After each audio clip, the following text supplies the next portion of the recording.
So nikachukua mashini yangu na nikabeba kila kitu yangu kutoka kwa ofisi. I went to set up an home office kwa nyumba yangu. Niende nimfanyie hiyo kazi, bora ipatikane, bora kazi yenyewe iishe. I went with it. Following day kufika kazini asubuhi, nikaambiwa na watchman kwa gate, nimeambiwa should not let you in. Hivyo ndio nilifutwa kazi Lynn. Nilifutwa kazi hivyo. Cause umekataa kubaki. Yes, juu nilikataa kukaa hiyo usiku. But the job was done and I sent it. You still sent? Nilimtumia and he did not pay me for that job. Na nilikuwa nimefanya kila kitu and it was a very good presentation. And this is where your hopes are. Na hapo ndio all my eggs are in that basket. Na ndio imeenda hivyo. He did not pay me for that job. And kusema tu kweli life ilikuwanga difficult, especially after some time my son came along. When he came along, nikaanza kuona life differently. Because sasa sio tumbo yangu peke yake inanisumbua. Na unaona wakati huo ilikuwa inanisumbua because it is my life na tayari putting the bills together was a problem. And here is another stomach that has landed. How am I going to handle this? I am telling you Lynn, mimi wa kwanza nimeuza mpaka viazi. So good Samaritans Yes, for real. they exist, I'm telling you. I am so grateful to him. Yes, because where I am right now, I owe a very large portion of gratitude kwa huyo mtu. Wow. Yes.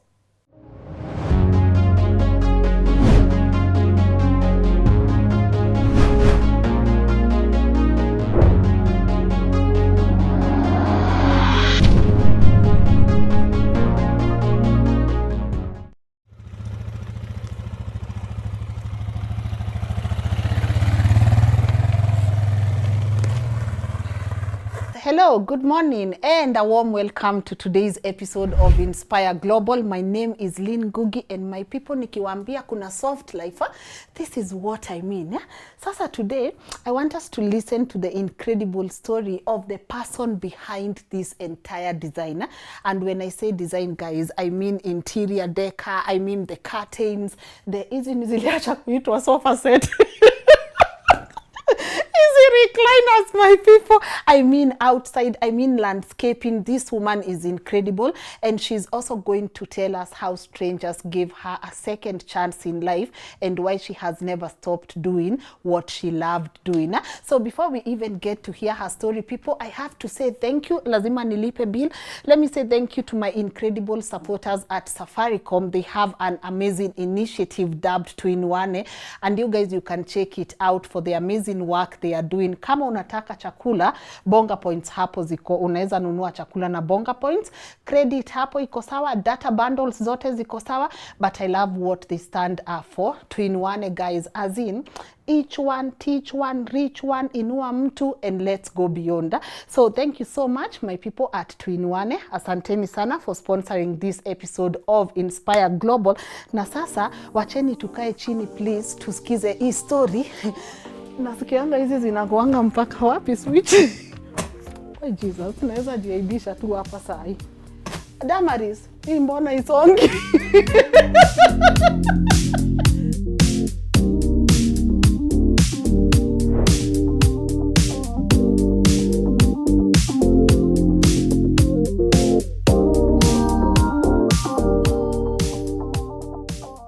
My name is Damaris Bell. I am a mom. And I'm a designer. Mostly in the field, I go by the name D. D is for meaning for a lot. D is for designer. D is for Damaris. And I usually have an initiative where I mentor people, and I call it Dada Fundi.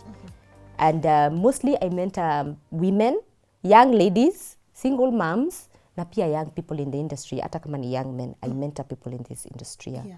Mjengo. I am the last born in a family of 5, and ni kale katoto ka nyumbani. Yes. Na niliingia shule nikiwa mdogo bado. Yeah. And been in boarding school all through, from since class 4. I think I was 8 years old then. Yeah. Good thing I went to boarding school nikiwa mtoto and I learned to be independent at a very early age. Yeah.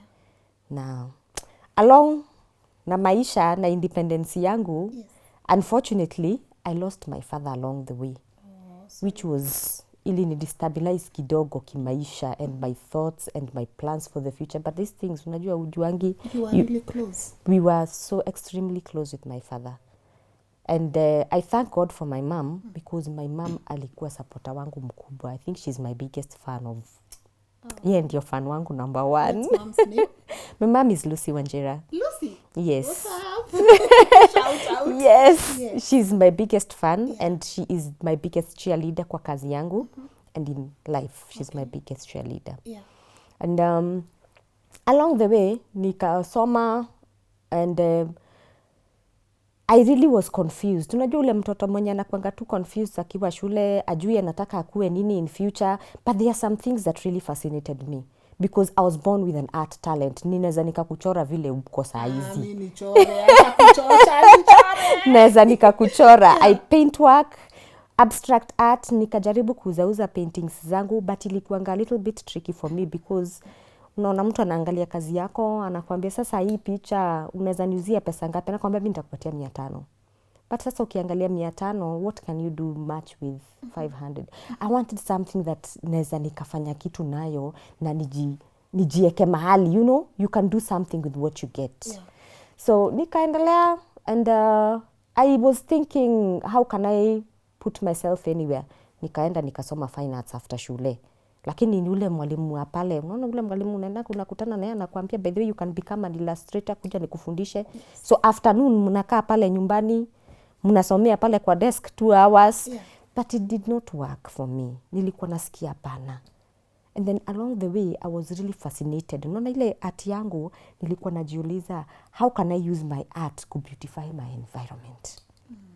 So a lot of times I could try and make something, create something, kama ni furniture, kama ni nguo, you try and use that creativity, unaweza tengeneza nini with ile knowledge uko nayo ya creativity. And kusema tu kweli life ilikuanga difficult, especially after some time my son came along. When my son came, I was young. Oh, okay, let's stop at young. I was young, but well, I was in my 20s. And when he came along, nikaanza kuona life differently.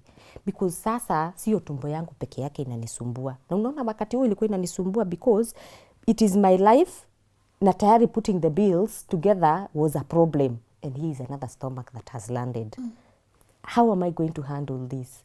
I am telling you, Lynn, mimi wa kwanza, nimeuza mpaka viazi. I used to go to the market, buy warus, I go and sell them, naenda kwa shamba, naenda naziuza kwa soko. I have done that in Kongoya, in Mombasa, na nimefanya hiyo Marikiti in Nairobi.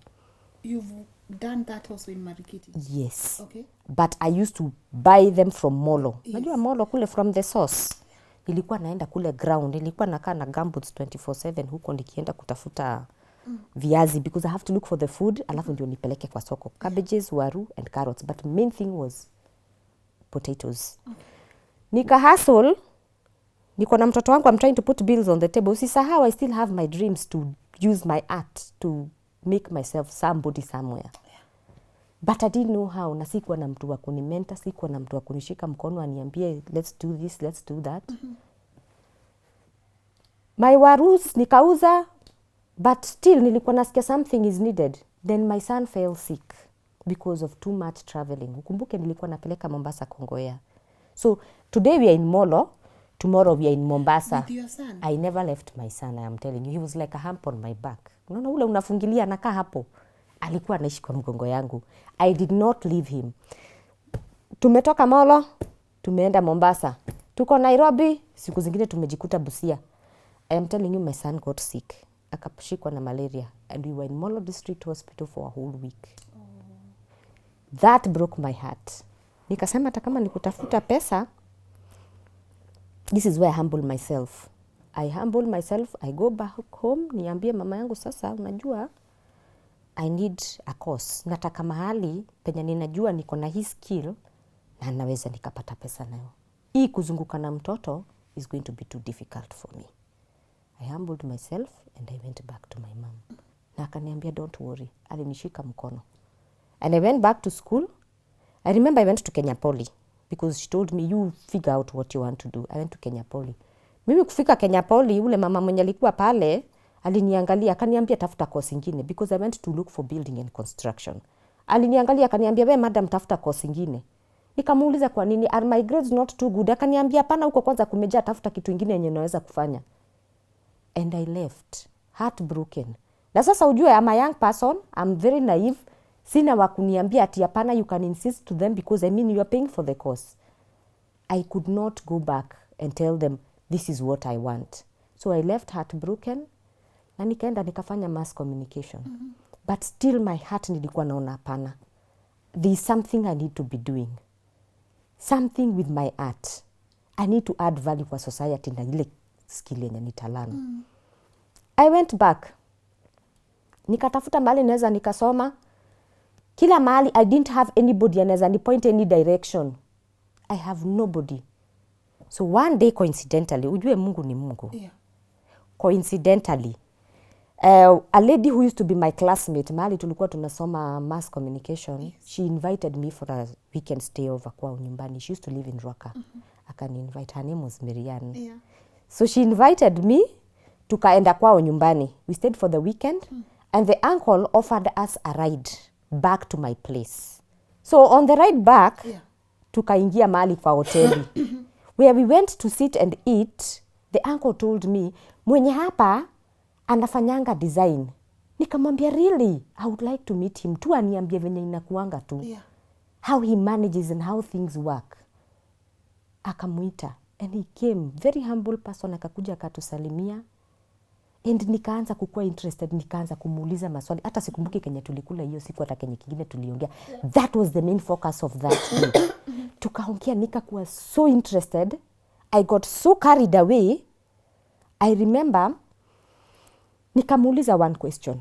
Can I shadow you for one day? Please. Just shadow you. You will hardly notice me. And I don't even eat much. Na sisumbuangi watu. Kwa sikulangi sana. Sikulangi sana. Wacha tu nikufuate hiyo siku moja. Hata lunch nitajisimamia. Let's just, I follow you and see your work. And he accepted. Do you know, Lynn, I never looked back since then. I never ever looked back. Yeah. Nilifunga hesabu yote.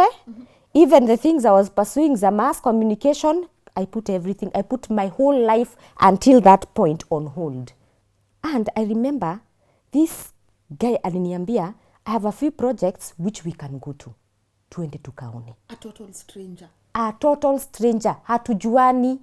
And he humbly accepted, akaniambia, come. And I'll tell you something, Lynn. His name was Harrison Mugo. And he is the biggest mentor niliwahi kuwa na yeye.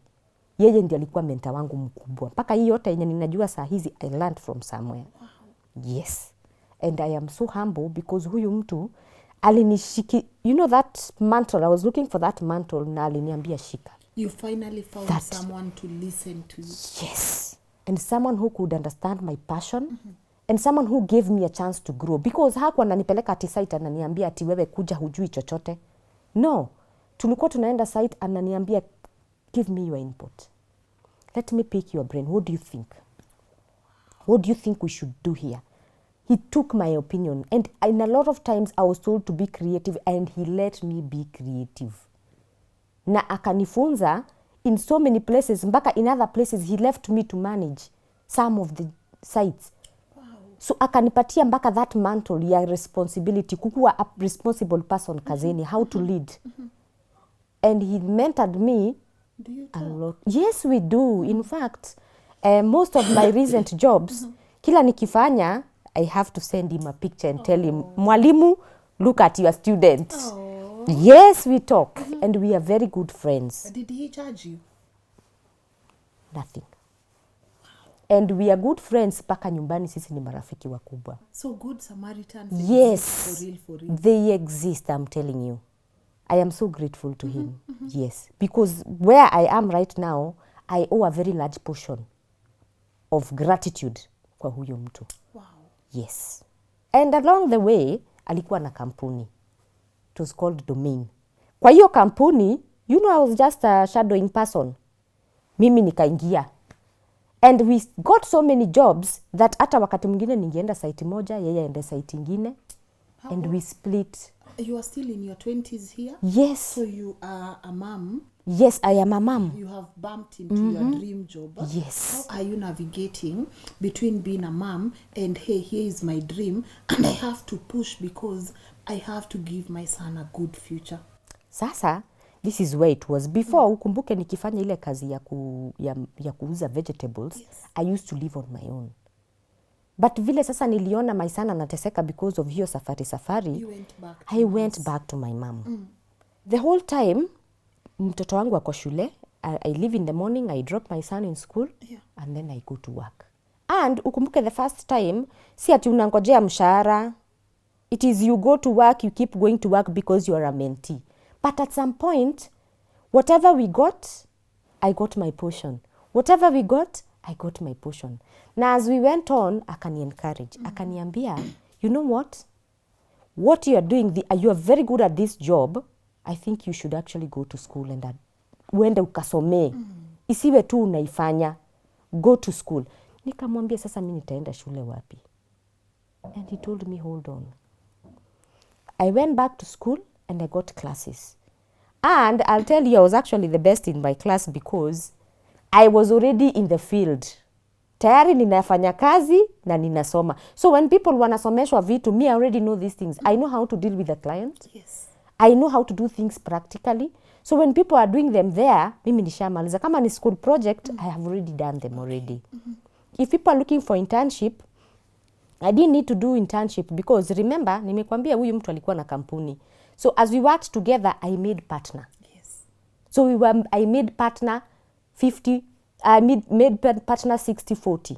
What? Yes. I And it was so successful. Kenya, we have such Oh amazing yes, people. there are people who are good. Because man, you can spend years working for someone and they'll never even give you No, they are good 1% in their company. They are good people. And he did not just add value wakati huo peke yake, even today.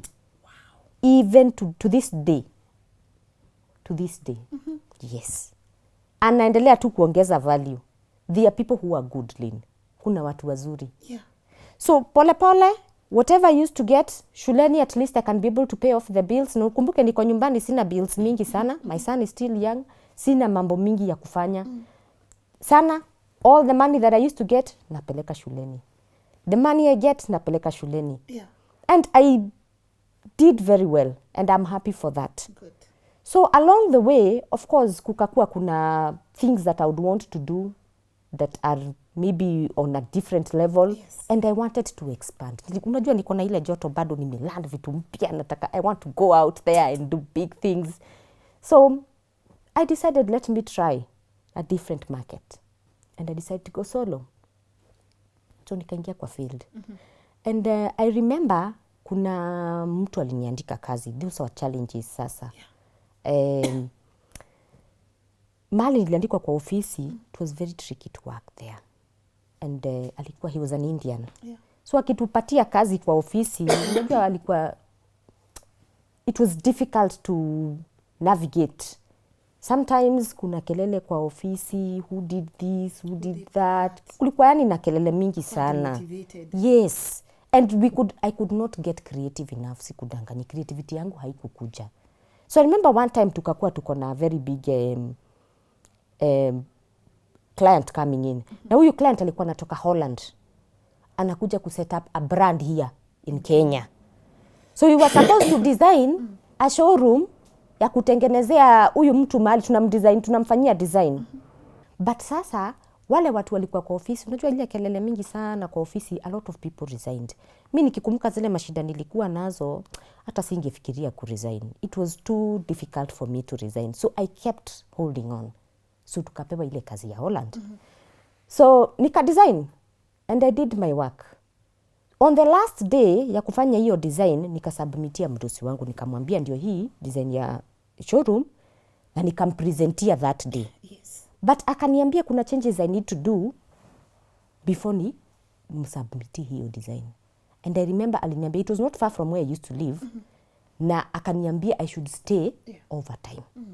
Lakini sasa ukumbuke niko na mtoto. And then I had already moved from my mom's place. Now you are by yourself. I am living by So kuna myself. masaa ya mtoto kutoka shule. Masaa ya mtoto kutoka shule, na ukumbuke I don't have a home manager. Mimi ndio nifike nyumbani, niende nikapikie huyo mtoto wangu, nimtayarishe na nifanye kila kitu. But huyu mdosi wangu ameniambia lazima nikae overtime. But mimi kazi yangu I can still carry my work home niende nayo. Mi nikakaa nikaona hapana, kukaa overtime ni kukaa usiku, which I didn't think was appropriate. Kulingana na ati ofisi yake ilikuwa hapo na nyumbani yake ilikuwa tu hapo karibu. So I didn't feel it was very appropriate kufanya hivyo. Na ukumbuke nilikuwa nishamfanyia presentation yangu, akaniambia nifanyie adjustments zingine. So nikachukua mashini yangu na nikabeba kila kitu yangu kutoka kwa ofisi. I went to set up an home office kwa nyumba yangu. Niende nimfanyie hiyo kazi, bora ipatikane, bora kazi yenyewe iishe. I went with it. Following day kufika kazini asubuhi, nikaambiwa na watchman kwa gate, nimeambiwa should not let you in. Hivyo ndio nilifutwa kazi Lynn. Nilifutwa kazi hivyo. Yes, juu nilikataa kukaa hiyo usiku. But the job was done and I sent it. You still sent? Nilimtumia and he did not pay me for that job. Na nilikuwa nimefanya kila kitu and it was a very good presentation. And this is where your hopes are. Na hapo ndio all my eggs are in that basket. Na ndio imeenda hivyo. He did not pay me for that job. Nikafutwa kazi hivyo na mimi nikasema now I will not cry. I will wipe my tears and pick it up from there. Ulikuwa umesave? Kusave pesa? I had Lynn. Nilikuwa ninaanza afresh. I was just starting afresh. Unakumbuka now nimetoka kwa mama yangu ndio naanza kujikalisha and I'm just starting. This is the first employment job yenye nimepata. It was so difficult for me. And we had just moved, mtoto ameenda shule mpya. So it was very challenging for me. So along the way,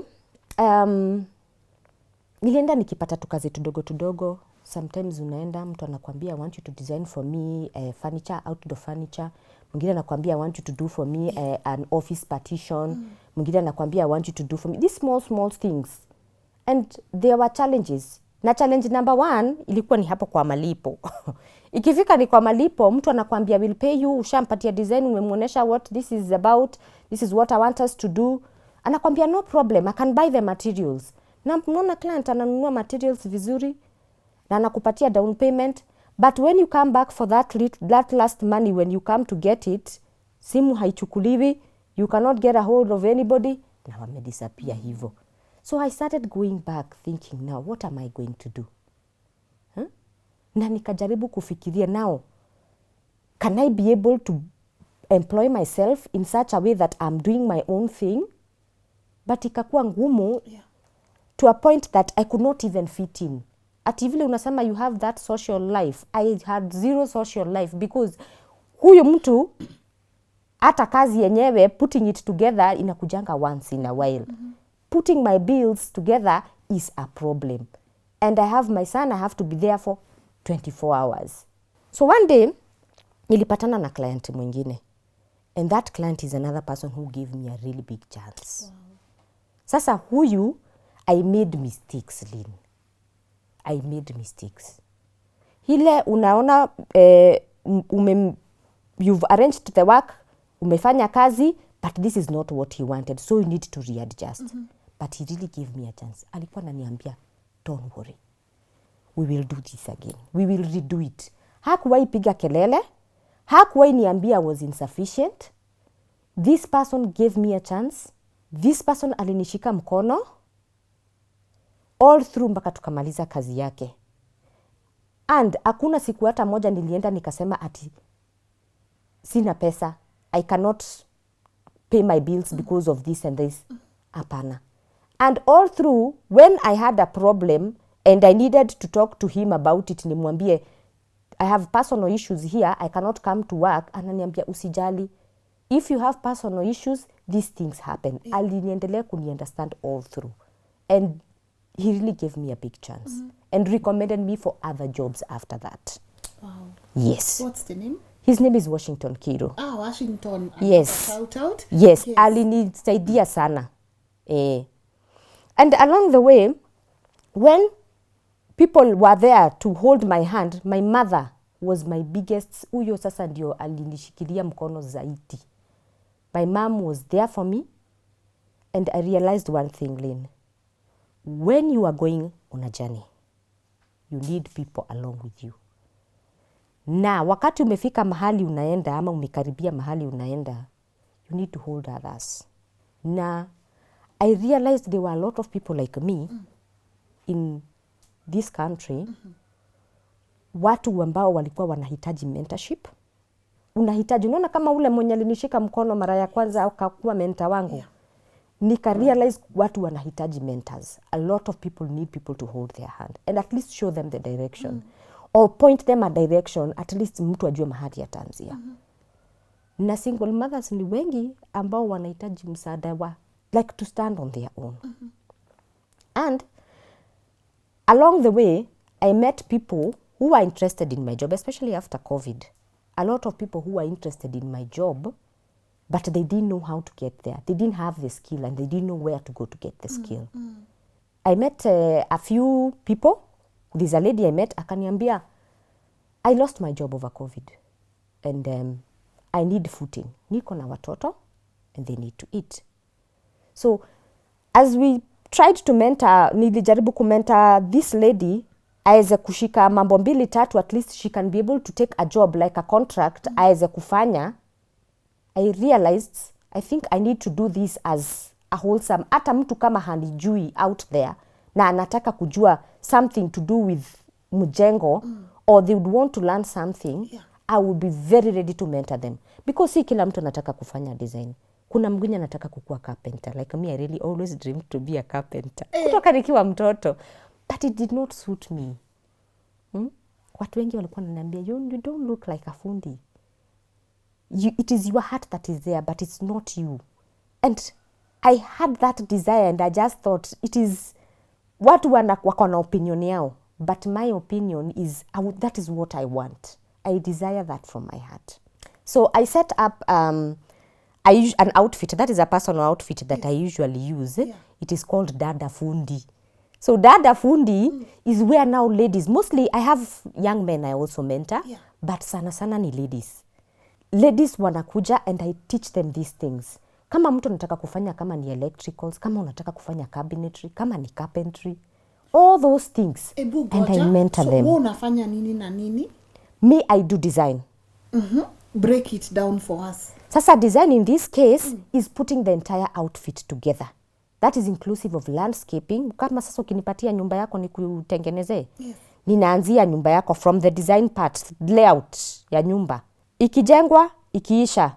I do for you all the textures, color palettes, and interior fittings. Okay. Yes. That is interior fittings ni mambo yote ya stima, plumbing, carpentry, kila kitu. I do for you yote inaisha. Unafanya hizo? Zote. Hata plumbing unafanya? Kabisa. Ile siku sinki yako itaharibika uniite. Unaweza repair my sink? Niite, nikuje nikufanyie repair. I do all those things. Bele Bugoja. So I really want to understand, because me, by the way, I knew this is just about interior. This is just about kuweka hii na hii pamoja, imekaa poa. Kuweka hiyo maua na hiyo pamoja, hii kitu hapa, ile kitu pale, imekaa poa. So unaweza hata repair sink. Yes. I have learned along the way, because I've been in this industry for quite some time. Now, it's not just asking someone to do something. I have learned how these things are. I've learned the technical part of doing all these things, of putting everything together. And most cases, I look at a project like this one, and it's not just about putting it together that I say it is my project. I say it is our project. Because I'm telling you, Lynn, unaona kazi kama hii, you cannot get something like this with just a dream. They play a very major part and a very major role kutengeneza hii. Mafundi wangu, timu yangu, hao sasa ndio, it is us, it is the team. Sisemangi it is my project, it is our project. It is our project. Because without them and without their touch, we don't get it. Yes. Unaweza jenga nyumba kai? Vizuri sana. Vizuri sana. Unaweza jenga? Yes. Umejenga? Yes. Yes. Hata ukinipatia ile ya kupiga plaster, you'll be surprised. When people look, you said there's even a teacher that told you, uku hakuna space. Yes. When you tell people you want to do building and construction and you are a woman, do you get people questioning you and be like, huyu anatuchezea, huyu anajua kitu anasema? Because it's a male dominated field. Do you get people questioning even your ability to do it? I get that a lot, and I'll be honest, there are not many women in this industry, and hata sana mnaweza kuta maybe you are working with a new fundi ambaye hajui kazi yako, or maybe sometimes is recommended by the client. Unaweza kuta mtu kama huyo unampatia input yako, but when they listen to you, they think this lady could not know anything about building or construction. And I usually get that a lot, but I learned along the way, nililearn kuinteract with most of the people who mule anakuwa na hiyo opinion ya kuwa you cannot. So this is where I try to shine the brightest. Yes. Nikikutana na huyo, unafungulia sasa, una shine the brightest. Unamfungulia, Yes. anaona results. Yes, anaona results. Yeah. And this makes you happy. Oh yes. In fact, I think my job is not just my job. Unaona vile mtu anafanya like the way you do a leisure activity to unwind. I do my job to unwind. I love my job from my heart, that I usually have you see, like the way you have a difficult maybe you have a problem at work, kama uko na mahali panahitaji solution. Yes. Do you know, Lynn, I actually sleep on it, naamka asubuhi nikiwa na solution. It just comes automatically. That is how much I love my job. Yeah. Yes. Wow. Napenda kazi What yangu. would you say was the most, apart from getting fired, what has been the most challenging part of your job or your life? The most challenging part of my life is not being able to get that money out of the job. Because remember, nilisoma na difficulty. It is not easy kuenda kazi upate pesa, uende ukalipe shule. At the same time, bado you have to go back to work and get that money again and take it back to school again. So when I came into the industry, unakuta client akiangalia kazi yenye unamfanyia, what she's consulting for, anaona it is not worth that amount of money. Anaona you should do better. So sometimes hata anakubali, but unaona you get paid half the money, kwingine unakosa kumaliza kulipiwa hiyo pesa. And you just, because akikataa kuchukua simu, that's it. So along the way, I also learned how to use contracts. Unaandikia client contract, mnaandikiana na yeye, and then you go by it. But even them, they still breach the contract. Now, kama umpati, where are you going to get that person? You don't get them. Utatafuta mtu, utamtafuta umkose, and you will never get them. Sometimes you even realize you are spending so much money to follow that money, and it's not even worth it. Yeah. And the highlight, the best part. The best part? The best part of my life is being given that chance. Unaona ile chance, let me tell you, Lynn, unaweza kuwa uko na skill, na unaweza kuwa uko na vitu mingi sana zinaweza add value kwa watu. But kukosa kupewa that opportunity ya kufanya zile mambo, you have nothing. Unaweza kudream. Let me tell you, the people who have given me the biggest chances and the biggest opportunities, my clients, mimi nawaambia asante na nawaombea Mungu maisha marefu. Because they've given me a chance, and most of them have trusted me. Mtu you've never met them. Mtu anakuambia take that house, run with the project. Hakujui. Whatever you propose, whatever you do, amekutrust na kazi yake. And I really thank God for that. Because mi nasemanga ni Mungu. Ni Mungu. For somebody to totally trust you from nowhere. Yeah. Aya, mentoring people. Mmefika wapi? I keep mentoring people every other time. Hata sahi niko na young guy I'm mentoring.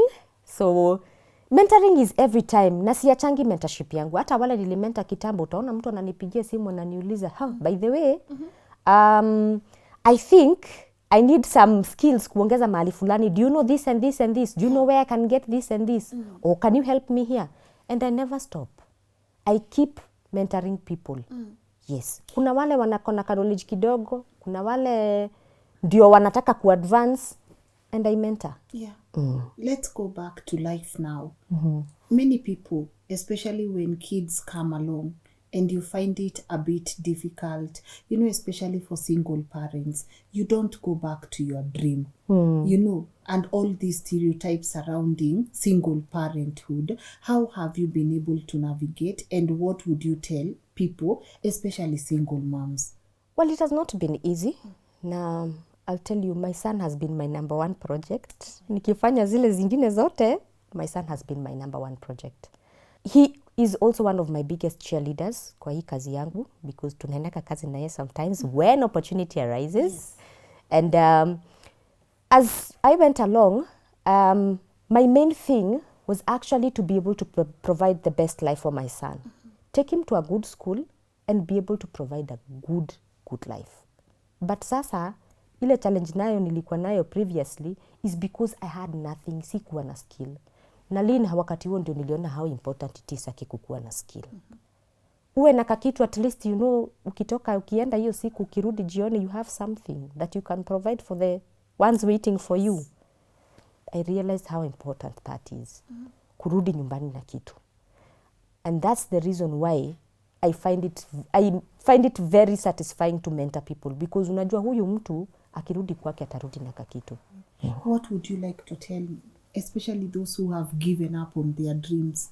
Like, mi sasa, I'm a mom, I'm a dad, life imenipiga, I can't go back to my dream, my focus now. Because you see, a lot of times parents, the focus now becomes the children. They forget about themselves. They forget about the things that made them happy. Their dreams when they were also children. What did they want to achieve? What would you like to tell them? First, I want to tell single mothers out there, watu wa rise up and above what the society has given them as their standards. Mtu asiambiwe ati kuna kazi ya men na kuna kazi ya women. I want to tell these women to get out there, and I am ready to mentor women. Kwanza single mothers, I am ready to mentor them in whatever field they'd be interested in. Mtu akija kwangu, mimi nitamfundisha. No matter what level they know, hata kama ako zero na hajawahi shika nyundo, they will learn. And I'm telling you, hakuna kitu that satisfies you as a single mother, to be able to play that part of a father and be able to play that part of a mother. When you go back home, you can provide and you can still be there as a parent for that child. So mimi nitawaambia wasiogope. Rise up and above the society standards. Yes. Now, Rudy, you learn skills. Yes. Let's talk about your love for biking. Yes. My passion for biking, Passion for biking. Yes. Something. Take me to your love for biking. Well, I started being very interested in bikes at a very early age, and I tried, of course, nilianguka mara mbili tatu along the way, but hiyo ni kawaida. Yes. And I never gave up. I still felt like life has to be exciting and colorful. Just like my design part, I felt like I needed to beautify the world. So even for biking, I felt that love for adventure. And I decided, why not go for it? So I decided to go for it. And then the part that, like you said, the male-dominated industry and everything. Yeah. So na mimi pia nikakuwa na ile outfit, like I can also blend in. I do not want to be a slay queen kwa site, So I also nika blend na ile outfit ya ile kazi ninafanya. Yes. And it is also a very good mode of transport. Plus I love riding.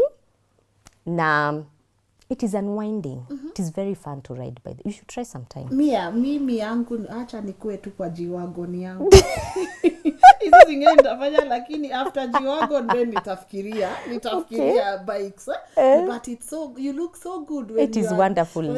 And I saw you said utaki kukua slay queen. Yes. Kwa construction, yes. Kwa mjengo. Yes. Sasa pia mkiwa kwa mjengo pia wewe outfit uchafu unaingia uko ndani. Mbaya sana. Ukinipea nyundo, utaona. I have told you unipatie ile inaitwa nini ile ya kupiga plaster. Iko na jina yake, iko na very funny name. Kwa field mko na jina yake. Inaitwa gurumara. Ushawaisikia hiyo gurumara? Kupatia gurumara? Ukinipea hiyo gurumara. Utashangaa. I saw Akina Alex, the guys in the field, they love you so much. Yes. How are you able to interact, especially this being not like a woman's field, quote unquote? So along the way, I realized, just like me, kila mtu ametoka mbali. Na kila mtu ako na challenges zake. Nikikumbuka, if I step back na kumbuka zile challenge nilikuwa nazo wakati huo, ninafikiria a lot of people could be in my shoes right now. Nilipitia a very tough time. And in most cases, we've worked, most of my fundis tumejuana now for many years. Na tumefanya project mingi sana. And there are people that I put that light mood in such a way that when someone has a problem on site, anaweza akani approach. Aniambia, have a personal problem here. And we have put a platform where tunaweza tukaongeleshana, easily conversate with each other bila kuogopana. With all my fundis in every site I go to. Hata kama ndio tumekutana, I have that thing where I give mtu freedom ya kuniongelesha, aniambia what they think. Now, remember I told you, when I was being mentored by my first mentor, Harrison, he let me give my opinion. Hakuniweka kando akaniambia wewe kaa hapo hujui, learn. I try to give people a chance to tell me what they feel and what they think in the field. Kama ni personal, ama ni kazi. Give me your opinion first, and then I tell you what mine is. Yes. Wow, that's beautiful. That's beautiful. And I think it creates a very good working environment. Yeah, matters design. What are some of the mistakes people make? Because me, I'm looking at it as, hii nyumba iko too smart venye iko.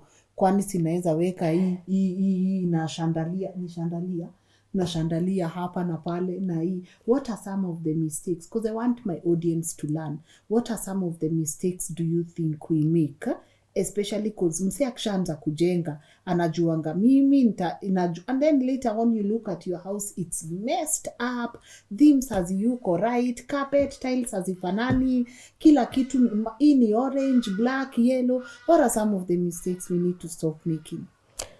So, number one, when you start to design a home, you should have a color theme and a color palette. Textures, which you can't just put any texture with whatever texture. So you have to have a combination of colors, have a combination of textures, and have a combination of height. Because kuna kitu huwezi ukaweka pamoja na ile ingine. There are things that go together, and patterns for the people who love patterns, and different surfaces. So I usually advise most of my clients who want kazi yao ikue top notch, they should start the planning, isikae kama ni afterthought that utaweka tiles za brown alafu rudi nunue kiti ya red baadaye, because everything is an afterthought that you put together. But if you put together the thought at the beginning, so even when you do not have the money to buy the thing that you want to buy, but when you're buying it, when you already have the money, you know what you're looking for. Because you already pre-planned. Yes. You know how the whole outfit is going to come out finally. Yes. Number two, when you put together an outfit, you need to have someone to help you implement that outfit. Usijifanyie kila kitu. Kuna wenye wanaweza fanya, lakini ingine inaweza ikakuwa difficult. Because like for me, most of the times I'd like to customize things. Sipendi ati ukienda mahali unanunua kitu inafanana na kila mtu, you know. So most of the things that I do like furniture, they are furniture that I usually customize myself. Natafuta materials, natafuta design, natafuta nini. So sometimes you buy something that huwezi ukapata mahali pengine. It is unique and it's just you that has one single piece that is different. Yeah. Number 3, let people do their job professionally and have someone who is going to give quality control for your work. That way you are guaranteed that every sector itakuwa na super outcome. Quality control. Quality control. Yes. Now, looking at this house, what have you done here? Basically, I am the conception of all the ideas and the whole color palette, texture, and outfit. The whole outfit as it is my idea, is my dream. Yes. Ukituambia outfit, unajua watu wangu wanaweza dhani tunaongelelea nguo. Oh, sorry. So the whole design, kama colors vile they've come together. Yeah. Ukiangalia mpaka those molds, the way they've been placed. Yes. Ukiangalia mpaka everything vile imekuja together, it is pre-planned. Tulikaa chini kwanza decide this is what we are going to do and these are the colors that we are going to incorporate. And we decided to pick based on what we had designed. Yes. Na mkamo hivi hapa sitting room itakuwa hapa, kitchen Yes. itakuwa hapo, bedrooms zitakuwa Yes. huko. Wow. Yeah. And you don't get tired. I cannot get tired of doing something I love. There we Napenda kazi yangu There we sana. go. I love my job. Many people don't go back to the things they love. Especially if you see umefanya kazi unataka kuwa doctor, you did mass communication yourself, ukaona that's not where I want to be. Some people have studied law. Of course, you always apply the knowledge here and there. That's why we can sit and we have this amazing interview because ulipitia mass communication pahali. I know you always apply the knowledge, but some people think it's too late to go to what you love. It is never too late to do what you love. Hata kama uko na 50, 60 years, it is never too late to do what you love. Your heart will always remind you what you love. Ukikaa chini umenyamaza kwa kona quietly, it will always knock you. You need to do this. And it is never ever too late. Hata ule anasikia anataka kufanya hiyo. Mimi siangaliangi age. I mentor anybody at whatever age.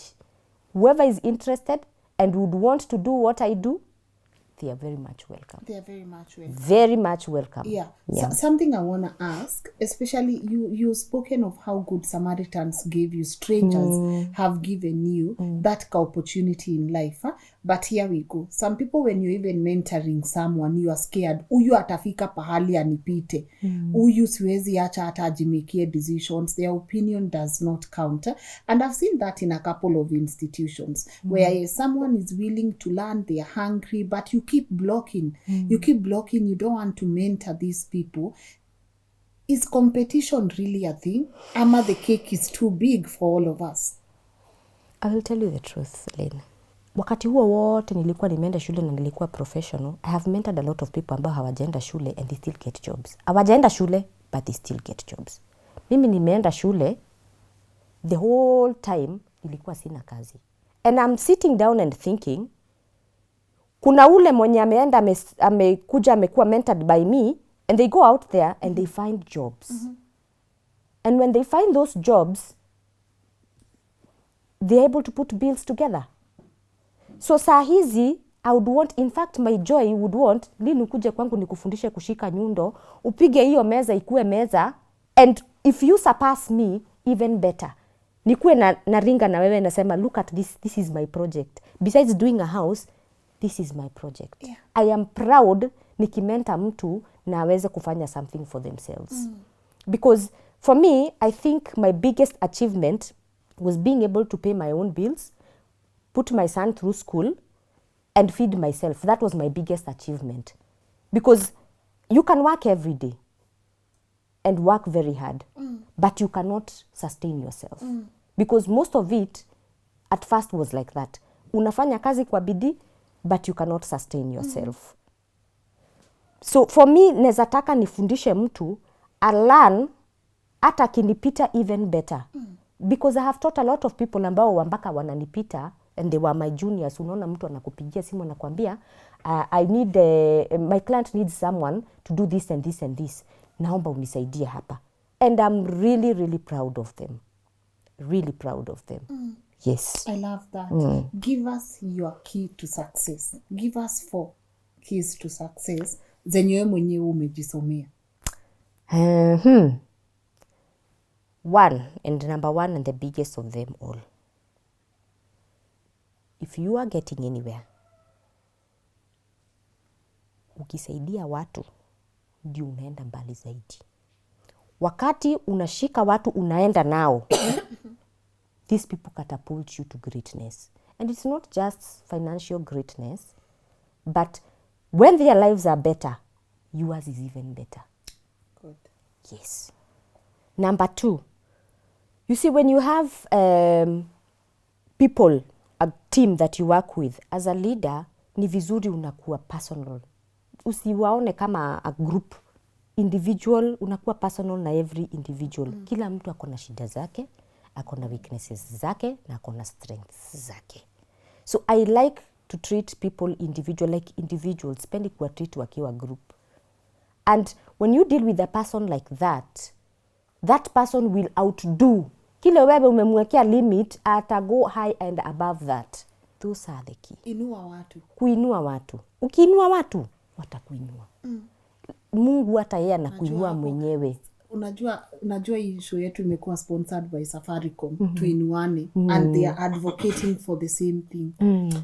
Tuinuane. Let's go beyond. Yes. Yani tuinuane. Yani each one, Denzel Washington anasemanga, each one, pick one, each one, some, my people, angalieni kwa Google, but kuna kitu kama hiyo inasemekanga.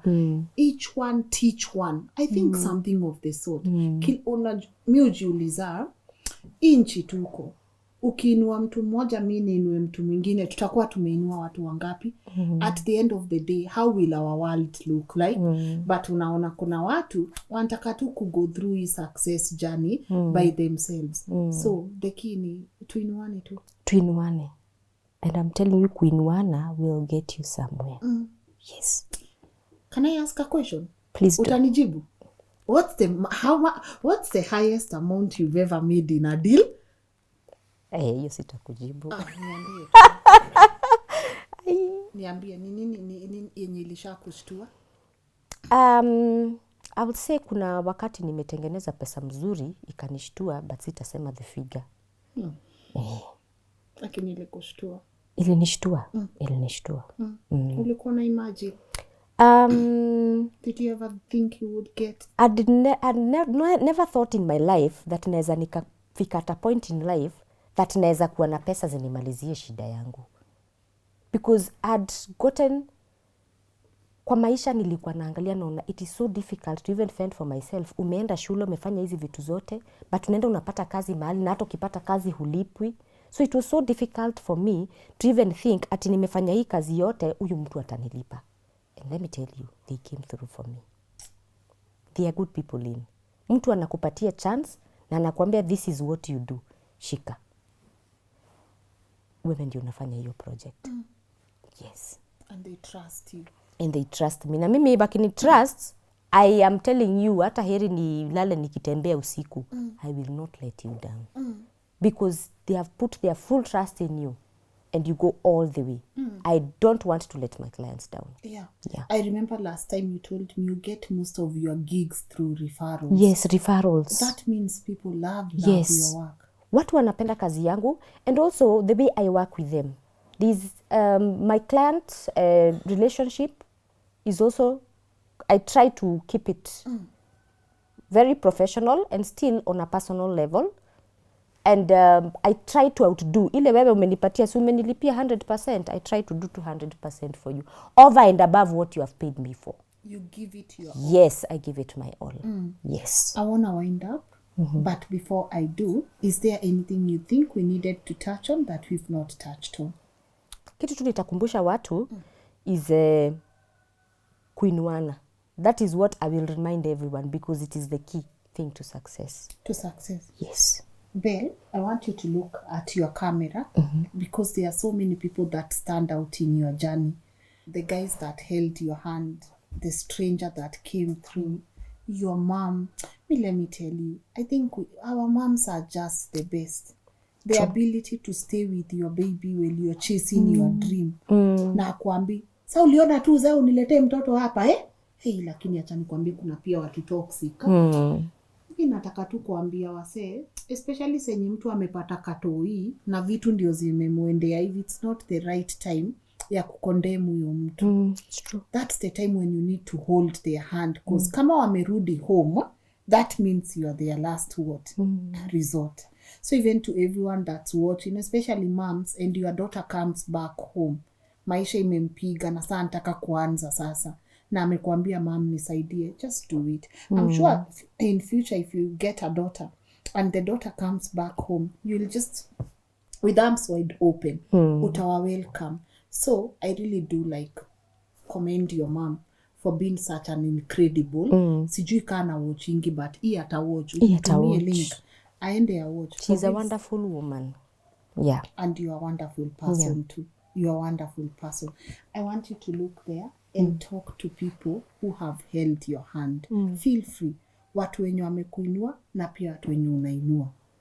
Yeah. So I'd like to thank everyone that amenishika mkono, my mentors, and wale watu wamenipatia chance. I really don't take this for granted. And you have been key people in my life. As much as I did not say enough thank yous, or maybe I didn't tell you enough, but you have been the major people in my life. Na nisingekuwa hapa bila nyinyi. And I'm really, really grateful. And for the people, maybe umefika mwisho, unaangalia maisha, unashangaa utaenda wapi, what are you going to do with yourself, you need to put together your bills, or you dream, unataka kufanya kazi, unaambiwa uache kukua fundi. Usiogope, come in here, let's work. Tuwe madada fundi. They are beautiful women who can come out here na tushike nyundo na tujenge. Kujeni tujenge nchi. Let's beautify this environment of ours. And tushikane mkono tuinuane. Let's go beyond. Sasa umenisemea hata hakuna wewe. Safaricom nishalipa bills zenyu bana. Let's go beyond. Let's go beyond. Thank you. Yeah. But if people want to get hold of you, how can they reach you? They can reach me on 0707 00 2499. Yeah. Yes. Majina. My names are Damaris Bell, but in the field I go as D. Watu wengi wananijua D.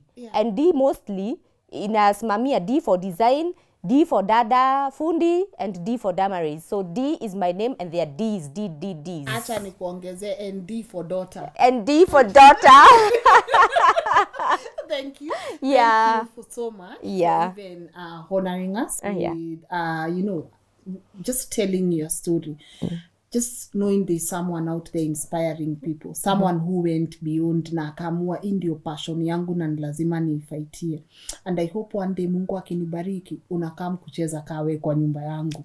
Itafika. Si tumeshagree tunaweka nini huko juu? Yes. So my people, thank you so much for watching, and I hope you guys have been incredibly inspired by today's episode. And as she has said, manze tuendelee tu. Hii show by then najua iko sponsored na Tuinuane, lakini I hope mmeona tu venye Tuinuane imejileta tu. There are so many things that we can do when we hold each other's hands, and as always, please do check the amazing initiative Safaricom wako nayo, inaitwa pia Tuinuane, and the incredible job they are doing. And as I say, pia hapo bonga points zako unaweza nunua nazo nini? Chakula. So Tuinuane, let's hold each other's hand, let's go beyond. And if you want to reach out to Damaris, her contact details are right here on the screen. And as always, if you want to share your inspirational story with us, my email is right here on the screen. And I do not want to end this episode without thanking my incredible people. Umesikia? Ukienda peke yako ni sawa, utafika pahali, lakini mkienda wengi mtafika hapo karibu na mbinguni. So I want to say thank you to my incredible director and camera person, the legendary himself, Edwin Ochieng, my amazing producer, who guys, I like that you guys are showing her so much support on our channel, and I encourage you to continue supporting Gala, kwa sababu tukimuinua, that girl, she's only on this platform because I believe in what she can offer. So my amazing producer, who is also here with me, Gala, thank you so much. And of course, our incredible assistant camera person and audio producer, you audio imeleta because unanisikia, can you hear me? Abigail, thank you so much. And not forgetting our amazing editor and graphics designer, David Amoredi, for compiling this episode and making sure it reaches you right on time. To our partners at Safaricom, thank you so much for sponsoring this episode. And to you, my amazing supporters, 500k, here we come. Wacheni Mungu aitwe Mungu. Tutaonana na nyinyi kesho ama kesho kutwa. Ni sawa sawa. Bye. God bless.